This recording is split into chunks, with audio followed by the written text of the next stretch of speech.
प्रभुदेव चन्द्रं प्रदेशरूपेण पुरा विजातं प्रवेश्य प्राप्तं प्रियप्राणनाथं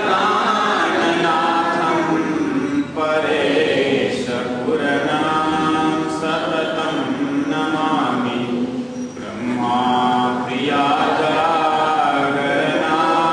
जातः सर्वस्वपाता भवसिन्धुत्राता विज्ञानदाता निजधर्मदाता दिनेकबन्धो शरणं प्रपद्ये दिनेकबन्धो शरणं प्रपद्ये सच्चिदानन्द पारब्रह्म की जय।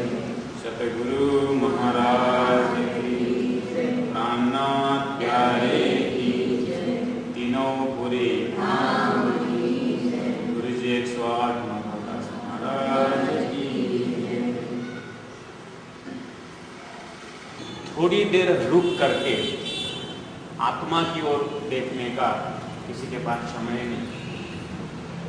हालांकि आत्मा ही जीवन का सार है, आत्मा होने से ही सारा व्यवहार चल रहा है। जैसे एक लिख करके शून्य लगाएं तो 10 हो जाता है, दूसरा शून्य लगाएं 100 हो जाता है, तीसरा शून्य लगाएं 1000 हो जाता है। लेकिन एक को अगर मिटा तो 3 शून्य का कोई काम नहीं। तो शून्य को एक आत्मा होने से ही जो पहला शून्य है शरीर का अस्तित्व, संसार का अस्तित्व, एक आत्मा होने से ही तीसरा शून्य व्यवहार का कोई महत्व नहीं रहेगा। ऐसे ही एक आत्मा निकलने से शरीर संसार व्यवहार का कोई महत्व नहीं है। तो इसी को गुरुजी मंगलदास जी ने आत्मा, यही एक वैल्यू बेस्ड मैनेजमेंट। हम बैंक मैनेजमेंट, होटल मैनेजमेंट बहुत पढ़ते हैं, लेकिन ये टाइम मैनेजमेंट भी पढ़ना। टाइम मैनेजमेंट मतलब कि समय बीता जा रहा है और शरीर तो परिवर्तन आया, व्यवहार में परिवर्तन आया, लेकिन आत्मा में कोई परिवर्तन नहीं। तो आत्मा का जानने के लिए गुरुजी मंगलदास जी ने कहा आधा घंटा रोज आत्मा चिंतन करो।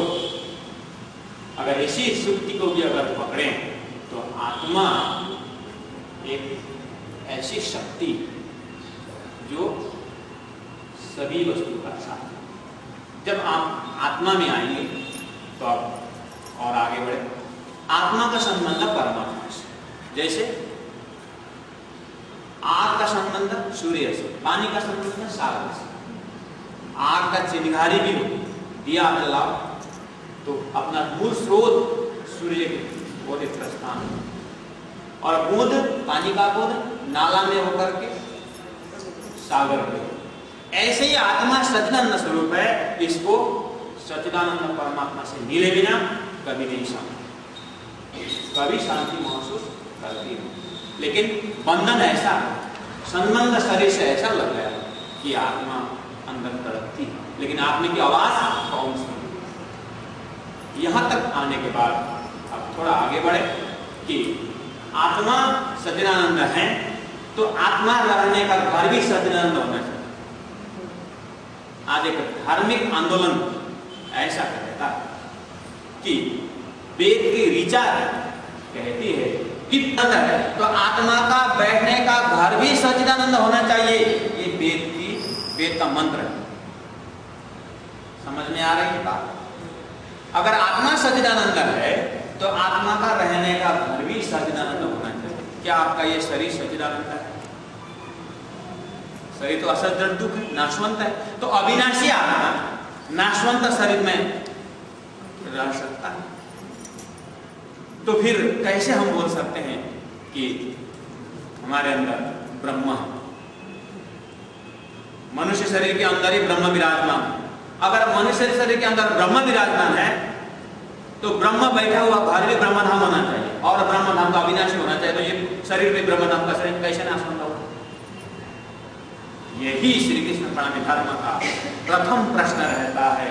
इसलिए कहता है गीता का ही अगर प्रमाण कहें तो यद गत्वा न निवर्तन्ते तद्धाम परमम, जहां पहुंच के लौटना नहीं पड़ता है वो मेरा ब्रह्म धाम। चिदादित्यम किशोरांगम परे धामनी विराजितम, क्या बोलते वो ब्रह्म कहाँ रहता है? चिदानंद स्वरूप ब्रह्म कहाँ रहता है? परे धामनी विराजितम, धाम में विराजमान है। स्वरूपम सचिदानंदम निर्विकारम सनातनम है उनका स्वरूप। तो ये तो विकार, ये तो विकार युक्त है। तो ऐसा सचिदानंद स्वरूप बैठने वाला धाम कहाँ है? ये प्रत्येक जिज्ञासु आत्मा को जीवन का पहला प्रश्न है। बस यही प्रश्न का समाधान श्री कृष्ण प्रणमी धर्म निजानंद संप्रदाय में है। तो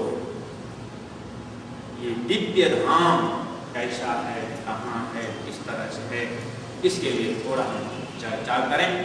तो